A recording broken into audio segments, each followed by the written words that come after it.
Hello students, welcome to our channel math वाला miss. So students, अगर आप हमारे एप्लीकेशंस में हैं तो ज़्यादा से ज़्यादा अपने इस एप्लीकेशन को शेयर करें अपने फ्रेंड के साथ। और अगर यूट्यूब पे है तो इस चैनल को सब्सक्राइब करना ना भूलें। सो स्टूडेंट, इस वीडियो में मैथ्स एक्सप्रेस 6 की जो एक्सरसाइज 4.5 है, जो चैप्टर 4 की लास्ट एक्सरसाइज है। Chapter 4 name is number play. So we solve exercise 4.5 in this video. So start by question number 1। So start करने से पहले मैं बता दूं कि इससे जो एक्सरसाइज है इसमें मोस्टली एस्टिमेशन वाला क्वेश्चंस है। तो इसमें कोई ऐसा नहीं है कि परफेक्ट, यानी जो आंसर मेरे होंगे वो आपके हो या जो आपके होंगे वो मेरे, यानी सारे आंसर आपके जो आंसर होंगे वो राइट हो सकते हैं, क्योंकि एस्टिमेशन से अलग अलग होता है। तो इस पूरी एक्सरसाइज में मैं आपको डायरेक्ट आंसर प्रोवाइड करूंगा, क्योंकि सारे जो है थियोरेटिकल लैंग्वेज वाले क्वेश्चन है। तो डायरेक्ट आंसर प्रोवाइड करूंगा और उनको मैं एक्सप्लेन कर दूंगा। सो स्टार्ट करते हैं क्वेश्चन नंबर 1 से। सो देखिए exercise 4.5 question number 1। Answer the following questions by giving an estimate. ये जितने भी क्वेश्चंस हैं उनको एस्टिमेट में मैं आंसर देंगे। सबसे फर्स्ट है, find the number of people staying in your locality. Locality it means जो आपके कॉलोनी में है या फिर आपके जो मोहल्ले हैं उसमें आपको एस्टिमेट लगाना है कि कितने पीपल उसमें रहते हैं। तो सिंपल सा एस्टिमेटन के लिए देखिए ये रहा क्वेश्चन फर्स्ट का answer. Estimate number of people staying your locality. तो सबसे पहले pick a reasonable model example. Suppose your locality in neighbourhood has about 200 house. Suppose आपके, जैसे मान लीजिए आपके 100 हाउस ही है, जरूरी नहीं 200 हाउसेज है। तो आपके ठीक है 100 हाउस है, 200 हाउस से नहीं लिख के आप 100 हाउस से भी कर सकते हो, क्योंकि एस्टिमेटेड है ना। आप एस्टिमेट लगा रहे हो मेरे 100 हाउस है या फिर 200 हाउस है। एंड एवरेज 5 पीपल पर हाउस। तो हर घर में 5 पीपल होते हैं, ये एस्टिमेट लगेंगे एवरी हाउस। हर एक घर में 5 पीपल होता है, ये एस्टिमेट लगाएंगे। तो 100 हाउस है तो 5 पीपल के अकॉर्डिंग टोटल 500 पीपल हो जाएंगे। तो ये एस्टिमेट है, ये एस्टिमेटेड हो गया, ये भी लिख सकते हो। और अगर 200 हाउस है और 5 पीपल के अकॉर्डिंग लिखोगे तो 1000 पीपल हो जाएंगे। ठीक है, इसको आप चेंज भी कर सकते हैं। जैसे 120 हाउस है तो 4 से मल्टीप्लाई करके 480 भी हो सकता है, या 300 भी हो सकता है। हाउस से 6 से मल्टीप्लाई करोगे तो 1800 भी हो सकते हैं। तो आपका एस्टिमेटेड लगाना है इसमें। तो ऐसा कोई लॉजिकल क्वेश्चन नहीं है, इलॉजिकल टाइप ही है ये क्वेश्चन, कोई ऐसे एग्जाम में आने वाले नहीं है आपके इस टाइप के questions.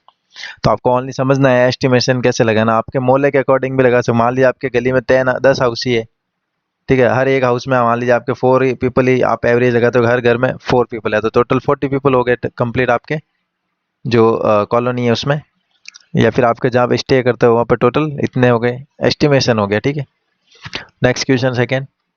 Give an example of an object from your surrounding which is a few thousand in a number. ऐसा हमें सराउंडिंग नंबर्स को एस्टिमेट करना जो कि कुछ थाउजेंड्स में हो, कुछ थाउजेंड में। तो सबसे पहले एग्जांपल देखिए, एग्जांपल यहाँ पे लिखना है एग्जांपल, ये कुछ इसका सेकंड का आंसर है। सबसे पहले example, a library in a school और small community often as a few thousand books. तो ऐसा एग्जांपल कहाँ पे हो सकता है, फ्यू थाउजेंड नंबर में। तो लाइब्रेरी में भी हो सकता है, आपके स्कूल की लाइब्रेरी में हो सकता है। बुक्स हो सकती है 2000 से, तो आपने एग्जांपल लगाया 2000 से 5000 बुक्स है, तो ये रही थाउजेंड्स में। थाउजेंड्स में यही एस्टिमेशन। तो और भी एग्जांपल ले सकते हो, जैसे number of bricks in a small wall section, number of plants in a large nursery, और number of mobile subscriber in a small town, ये भी हो सकता है एस्टिमेटेड कुछ थाउजेंड में। Next question number 3। Identify a common object that is more than 10,000 in number. ऐसा object को हमें आइडेंटिफाई करना जिसका मोर देन 10,000 नंबर हो, यानी 10,000 नंबर से ज्यादा नंबर हो, तो ऐसा कोई ऑब्जेक्ट हमें। तो ये रहा क्वेश्चन थर्ड का आंसर। तो देखिए, grains of rice in 1 kg packet. जो 1 kg पैकेट है राइस का यानी चावल में, उसमें जो दाने हैं टोटल कितने दाने हो सकते हैं, तो टिपिकली 10,000 से ज्यादा होंगे, ये एस्टिमेट लगा सकते हो आप। ठीक है, या फिर और भी लगा सकते हो, numbers of cell in a small tissue sample में भी लगा सकते हो, या number of hairs on a person head. आपके कोई भी जो पर्सन है उसके हेयर कितने हैं उसके बालों पे, वो भी आप 10,000 से ज़्यादा एस्टिमेट लिख सकते हो। ठीक है, depending on a measurement. But rice grain is a clear everyday example, क्योंकि ये राइस ग्रेन वाला अपन डेली देखते हैं। तो 1 kg पैकेट में आप एस्टिमेट लगा सकते हो कि उसमें 10,000 से ज़्यादा दाने हो सकते हैं, यानी ग्रेन्स हो सकते हैं। तो कुछ भी एग्जाम्पल लिख सकते हो आप।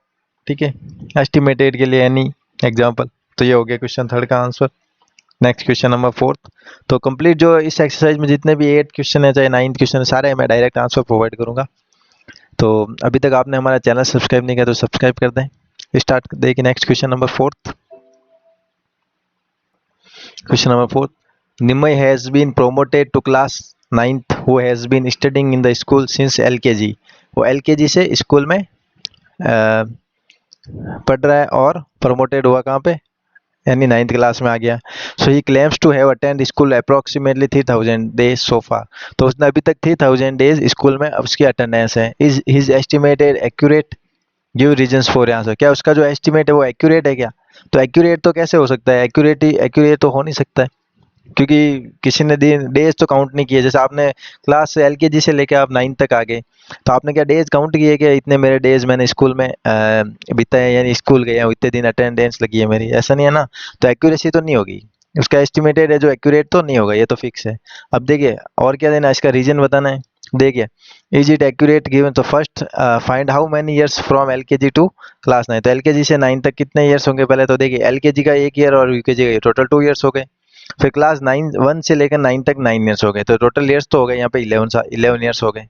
तो अब देखिए यहाँ पे 2 वेज टू इंटरप्रेट 3000 डेज, यानी 3000 डेज का जो एस्टिमेटेड है वो करेक्ट है या नहीं, वो हम पता लगा सकते हैं कैसे। सबसे पहले देखिए, if Nimay's means actual school days attend, अगर वो एक्चुअल स्कूल डेज को काउंट करें, ओनली स्कूल डेज को काउंट करें, तो देखिए अप्रोक्सीमेट जो स्कूल डेज होते हैं वो 200 स्कूल डेज होते हैं। एक ईयर में वो एक जो 1 ईयर है उसमें वो 200 डेज स्कूल जाता है, इससे ज़्यादा तो जा नहीं सकता है। ठीक है, यानी एस्टिमेटेड इतने हो सकते हैं। तो एस्टिमेटेड स्कूल डेज कितने हो गए, 11 ईयर है, इसको 200 से मल्टीप्लाई करेंगे तो 2200 हो जाएगा, यानी 2200 डेज हो जाएगा, जो कि इज टू हाई, यानी 3000। इसका मीन जो उसने 3000 एस्टिमेट लगाया वो बहुत ज़्यादा हाई है फॉर स्कूल डेज। अगर स्कूल डेज की बात करें तो वो बहुत ज़्यादा हाई है। तो हम कहेंगे जो इसका एस्टिमेटेड जो मीन एस्टिमेटेड है वो अनलाइकली है कहीं ना कहीं। ठीक है, और सेकेंड अगर बात करें, अगर ओनली डेज काउंट करें, यानी विदाउट स्कूल डेज काउंट करें, यानी ये 1 ईयर में आपको पता है 365 डेज होते हैं, तो 11 ईयर में टोटल कितने हो जाएंगे, 4015 डेज। तो इग्नोरिंग लीप ईयर्स को इग्नोर करने के बाद, सो 3000 इज टू लो। तो उसने जो 3000 जो उसने एस्टिमेट लगाया वो बहुत ज़्यादा लो है। पहले तो अगर स्कूल डेज की बात करें तो उसका जो 3000 है वो बहुत ज़्यादा हाई है, क्योंकि स्कूल डेज में अकॉर्डिंग इतने होने चाहिए उसका एस्टिमेटेड। और अगर डेज वाइज का काउंट करें ईयरली, तो इतना होना चाहिए। तो इसका मीन जो इसने एस्टिमेट लगाया वो सही नहीं है, जो एस्टिमेट लगाया उसका एक्यूरेट नहीं है। ठीक है, so the true number of calendar days is about 4000। तो ये अबाउट क्या 4000 होते हैं। तो हम कहें इसलिए उसका जो एस्टिमेट है वो एक्यूरेट नहीं है, ये उसका कंप्लीटली आंसर हो गया। ठीक है, next question number 5th। Question number 6, Ashu's mother sends her to a shop to buy the following items. Ashu की मदर ने उसको ये आइटम्स लेने के लिए बोला। शुगर 1 kg है, तो देखिए जो भी शॉपिंग्स के आइटम है, सूजी 500 ग्राम, मिल्क 1 लीटर, घी 200। Ashu has ₹500 with her hands and thinks that the amount is not enough to buy the item. Ashu को उसके मदर ने ₹500 दी और वो सोच रहा है कि ये इतना सारा सामान उसमें नहीं आएगा, उसमें इतने जो पेमेंट यानी ₹500 में नहीं आएंगे। Do you agree with her, why और वाई नॉट। तो आप उसको एग्री करते हैं या नहीं, तो उसके लिए हमें एस्टिमेटेड निकालना पड़ेगा। तो देखिए उसके शॉपिंग के लिए ₹500 दी उसके मतलब, और आइटम क्या क्या चाहिए, ये सारे आइटम्स, शुगर 1 kg, सूजी 500 gram, it mean 0.5 kg, milk 1 litre चाहिए और घी 200 ग्राम, ये तो हमें उसने दिया। तो इसका एस्टिमेटेड अप्रोक्सीमेटेड रिटेल प्राइस अगर निकालें, तो देखिए शुगर आपको पता है अप्रोक्सीमेट 50 पर केजी होगी, ₹50 पर केजी। सूजी होगी 60 पर केजी, मिल्क होगा 60 पर लीटर, घी यानी एस्टिमेटेड है तो चेंज हो सकता है, जरूरी नहीं किएगा ये, हम तो एस्टिमेट निकाल रहे हैं। क्योंकि जो ₹500 है वो उसमें ये सामान आ सकता है कि नहीं आ सकता, उसके लिए एस्टिमेट निकालना होगा आपको। घी मान लीजिए 600 पर केजी है, तो 200 ग्राम के लिए ₹120 हो जाएगा। ठीक है, तो देखिए टोटल कॉस्ट, अब ये जो कॉस्ट आई है वो कितनी हो गई, शुगर के ₹50, सूजी के ₹30, मिल्क के 60, घी के 120। तो टोटल करने के बाद कितना अमाउंट आएगा, ₹260। कितना अमाउंट आ रहा है, अप्रोक्सीमेट 260। इट मीन्स यानी ₹500 दिए और जो हमारा अप्रोक्सीमेट है उसमें 260 में ही ये सारा सामान आ रहा है, ₹260 में ये सारा सामान आ रहा है। इट मीन्स हम क्या कहेंगे, यानी वो आंसू सोच रहा है कि इतने में नहीं आएंगे, लेकिन तो हम उसकी जो बात से एग्री नहीं करते हैं, उसकी बात से एग्री नहीं करते हैं। सो ये कह रहा है do you agree with her, so हम कहेंगे नो, इसका आंसर हो जाएगा नो। वाई और वाई नॉट, वाई इसलिए बिकॉज उसका जो एस्टिमेटेड प्राइस है इन सब की ₹260 आएगी, which is less than, very less than ₹500। So 500 is more than enough, to buy these items with a big margin. So if local prices differ, you can plug them into the same calculation. अगर local price पे आपको price पता है तो यहाँ पे change करके आप ये find कर सकते हो. तो ओवरऑल ये कहना चाहता है कि जो आंसू ने के 500 रुपीज है वो इनफ है, इतने में सामान आ जाएगा, ऐसा नहीं कि नहीं आएगा. तो आपको भी ऐसे एस्टिमेटेड, आपके भी जो मदर आपको अगर अमाउंट दे तो आप भी एस्टिमेटेड लगाते ही होंगे कम से कम कि इतने रुपए तक आ जाता है. ठीक है, तो एस्टिमेटेड वहाँ पे हमारा यूजफुल होता है. Next question number 6. Name any two cities of India and estimate the distance between them. तो कुछ भी दो सिटीज हमें लेनी है, उसका एस्टिमेट. जैसे मान लीजिए दिल्ली से आगरा की जो बीच की डिस्टेंस है हम बताएंगे उसकी 200 किलोमीटर है बाई रोड. ठीक है, और मुंबई से पुणे 150 किलोमीटर है बाई रोड. तो ये हम एस्टिमेट लगा. How to we estimate? Use map scale और an online map. Online map से भी लगा सकते. Then round to the nearest 10 और 50 किलोमीटर फॉर एन एस्टिमेटेड. तो हमने एस्टिमेट लगा के ये आंसर लिखा है. तो कोई भी आंसर लिख सकते हो आप अपने अकॉर्डिंग, जरूरी नहीं कि यही दो सिटीज हो. मैंने ये दो सिटीज के लिखे. Next question number 7. If you are walking at your normal pace, यानी नॉर्मल स्पीड से आप वॉक कर रहे हो, find out approximately the time you would take to reach a place where you would like to visit in India from your present location. मान लीजिए आप present location से आप कहीं पे भी जो मूव कर रहे हैं, ठीक है, वॉकिंग कर रहे हैं, ठीक है, तो वहां तक जहाँ तक पहुंचने में जो उसका जो टाइम लगा है वो हमें फाइंड करना है. क्या फाइंड करना है? टाइम फाइंड करना है. तो सिंपल सा मैंने यहाँ पे इसका भी सॉल्यूशन यहाँ पे प्रोवाइड कर रखा है. तो देखिए, if you walk at normal pace approximately walking time to the place. तो देखिए नॉर्मल वॉक करेंगे तो टिपिकली वॉकिंग स्पीड क्या हो जाएगी? 5 किलोमीटर पर आवर. अगर नॉर्मल पेस में आप वॉक कर रहे हैं तो आपकी स्पीड इतनी इससे तो ज़्यादा होगी नहीं. 5 किलोमीटर पर आवर से तो ज़्यादा आप पैदल चल नहीं सकते. इससे स्पीड तो भाग सकते हो, लेकिन यहाँ पे नॉर्मल पेस में कहा है तो 5 किलोमीटर पर आवर की स्पीड से आप चल सकते हैं. यानी 1 आवर में आप डिस्टेंस कितनी ट्रेवल कर रहे हो? 1 आवर में आप 5 किलोमीटर डिस्टेंस ट्रेवल कर रहे हो अगर नॉर्मल पेस से चलते हो, इसका मीन.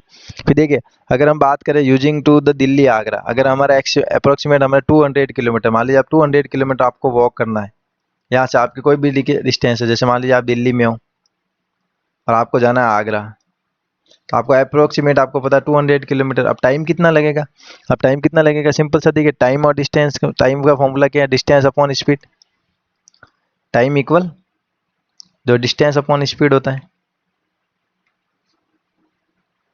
तो देखिए टाइम क्या हो जाएगा? डिस्टेंस आपको पता है कितनी है? 200 किलोमीटर है, और स्पीड आपकी कितनी है? 5 की स्पीड है. तो आपको कितना आवर लगेंगे? 5, यानी 40 आवर्स में आप वहाँ पे पहुँच पाओगे. तो ये रहा 40 आवर्स में आप अप्रोक्सीमेटली वहाँ पे पहुँच पाओगे. ऐसे कैसे? और एक एग्जांपल लेते तो मुंबई से पुणे, मान लीजिए आपने 150 किलोमीटर एस्टिमेट लिखा है, तो आप वहाँ पे 30 आवर्स में वॉकिंग करते पहुँचोगे, यानी 30 आवर्स लगेंगे आपको वहाँ तक पहुँचने में. ठीक है, तो ये हो गया. These shows for your intercity travel walking in progress. So you had normally take train bus car for shorter distance. Example 5 kilometre trip, time equal 5 divide by 5 which equal to 1 hour. तो आप ये तो normal pace में train के लिए, बस के लिए अलग से आप फाइंड कर सकते हो. तो आप ये आंसर लिख देना क्वेश्चन नंबर 7 में. लास्ट क्वेश्चन देखिए, क्वेश्चन नंबर 8. क्वेश्चन नंबर 8 देखिए, provide examples of containers with the following capacity. इतने कैपेसिटी के एग्जांपल्स दे रखे, उसके अकॉर्डिंग कंटेनर्स हमें प्रोवाइड करने. डेली लाइफ में जो भी आप देखते हो वो कंटेनर. तो सिंपल क्वेश्चन है ये भी. देखिए ये पूरी एक्सरसाइज आपके कहीं भी क्वेश्चन ऐसा आने वाला नहीं है, एक भी क्वेश्चन आपके किसी भी एग्जाम्पल इस एक्सरसाइज से नहीं आने वाला है, क्योंकि एस्टिमेटेड गए तो आप कुछ भी आंसर लिख सकते हो जो आपका एस्टिमेटेड काम आएगा. सो examples of container for given capacity. तो देखिए एग्जाम्पल्स यहाँ पे आपके साथ 50 ml का क्या क्या हो सकता है? स्मॉल मेडिसिन कप हो सकता है, आई ड्रॉपर हो सकता है, आई ड्रॉपर की जो बोतल होती है वो हो सकती है, ट्रैवल परफ्यूम हो सकता है, और सैंपल बोतल हो सकते हैं.